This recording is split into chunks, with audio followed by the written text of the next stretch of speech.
ये कहानी शुरू होती है 1990 से।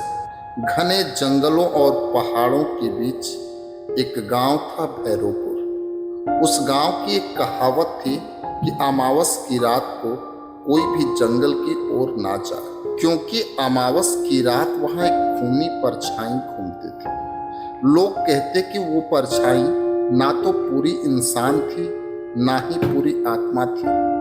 उसका अस्तित्व खून से जुड़ा था। वह हर अमावस को किसी न किसी की बलि लेते।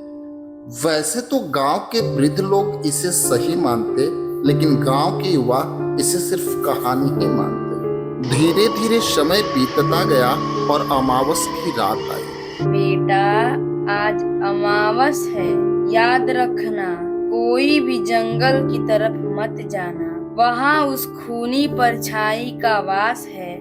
दादी, आप भी ना ये सब कहानियां हैं, हमें डराने के लिए ये सब क्यों बोल रही हैं? लेकिन दादी, हर बार आप यही कहती हैं।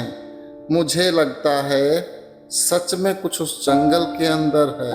डरपोक मत बन, आज रात हम सब चलेंगे। देखते हैं ये परछाई या बस छोटी एक कहानी है। अगर गए तो शायद लौट कर न आ सकूं। धीरे धीरे रात होने लगी।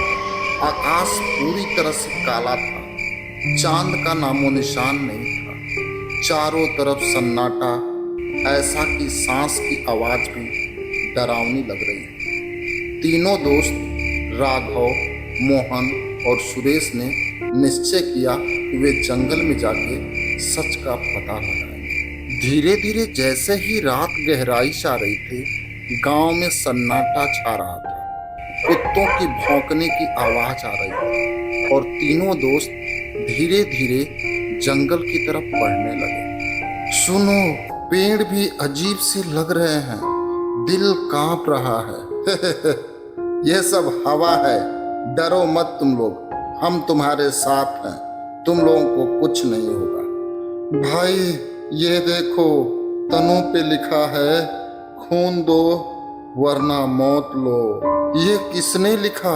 लगता है सचमुच कुछ गड़बड़ होने वाला है। चुप रहो, शायद किसी ने डराने के लिए लिखा होगा, लेकिन लिखावट तो ताजा लग रही है। तीनों दोस्त धीरे धीरे आगे बढ़ रहे थे। उन्हें झाड़ियों के पीछे से सरसराहट सुनाई दी तो उन्हें एक लंबी परछाई दिखाई दी। उसका चेहरा धुंधला, आंखें लाल। मुझे खून चाहिए, मुझे खून चाहिए। मोहन डर के मारे चिल्लाने लगा और भागने लगा, लेकिन परछाई ने पलक झपकते ही उसका रास्ता रोक लिया। उसकी चीख जंगल में गूंज उठी और कुछ ही क्षण में मोहन का शरीर जमीन पे गिरा और उस कौन हो तुम? इंसान हो या भूत हो? मैं श्राप हूँ, मैं प्यासी हूँ। हर अमावस को मुझे खून चाहिए। मोहन को जमीन पे गिर जाने के बाद राघव और सुरेश तेजी से जंगल की तरफ से गांव की तरफ भागने लगते हैं, लेकिन वो खूनी परछाई उनका पीछे पीछे पीछा करने लगती है। मुझे बचाओ, मुझे बचाओ, मुझे बचाओ। अब तेरी बारी है, मुझे खून चाहिए। इसके बाद राघव जमीन पे गिर जाता है और वो हमेशा के लिए शांत हो जाता है। सुरेश चीखता हुआ गांव की ओर भागने लगता है। सुरेश गर्मी से लथपथ हाँफता हुआ गांव में पहुंचता है और गांव वाले धीरे धीरे इकट्ठा होने लगते हैं। ये क्या हुआ? और बाकी दो लोग कहाँ हैं? वो परछाई, उसने मोहन और राघव को मार दिया। हे भगवान, ये क्या हुआ? गांव और अगले अमावस का इंतजार करने